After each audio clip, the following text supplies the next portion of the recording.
ഇന്നലത്തെ വിവാദ പ്രസംഗത്തിൽ വിശദീകരണവുമായി മന്ത്രി സജി ചെറിയാൻ.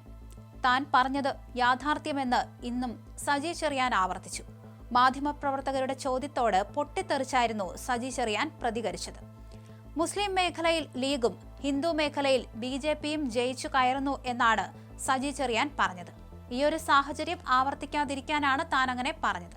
പാർലമെന്റിൽ BJPക്ക് ഒറ്റ മുസ്ലിം അംഗം പോലുമില്ല. മതേതരത്വം പറയുന്ന പാർട്ടികൾ പരാജയപ്പെടുന്നു എന്നും മന്ത്രി പറഞ്ഞു. മാധ്യമപ്രവർത്തകരോട് ക്ഷുഭിതനായി തന്നെയാണ് മന്ത്രി പ്രതികരിച്ചത്. പല ചോദ്യങ്ങൾക്കും ഉത്തരമില്ലാതെ നടന്നു പോവുകയും ചെയ്തു. അതേസമയം വർഗീയ ധ്രുവീകരണം ഉണ്ടോ എന്ന് അറിയാൻ മലപ്പുറത്തും കാസർഗോഡും ജയിച്ചവരുടെ പേരുകൾ നോക്കിയാൽ അറിയാനാകുമെന്നും ഇതാർക്കും മനസ്സിലാവില്ലെന്ന് കരുതരുതെന്നും സജി ചെറിയാൻ പറഞ്ഞിരുന്നു. കേരളത്തിൽ മറ്റൊരാളും നടത്താത്ത മതസ്പർദ്ധ വളർത്തുന്ന പരാമർശമാണ് പ്രതിപക്ഷ നേതാവ് നടത്തിയത്. ഷാൾ പുതപ്പിച്ചെന്ന സതീശൻ പരാമർശം NSS ജനറൽ സെക്രട്ടറിയെയാണോ ഉദ്ദേശിച്ചതെന്ന് തനിക്കറിയില്ല. സതീശന്റെ പരാമർശങ്ങളെ കേരളം തള്ളിക്കളയണം. വെള്ളാപ്പള്ളിയെ കാറിൽ കയറ്റിയതിൽ തെറ്റായിട്ടൊന്നും താൻ കാണുന്നില്ല. മതസൗഹാർദ്ദത്തെ തകർത്ത് വോട്ട് വാങ്ങാനുള്ള ശ്രമമാണ് സതീശൻ നടത്തിയത്.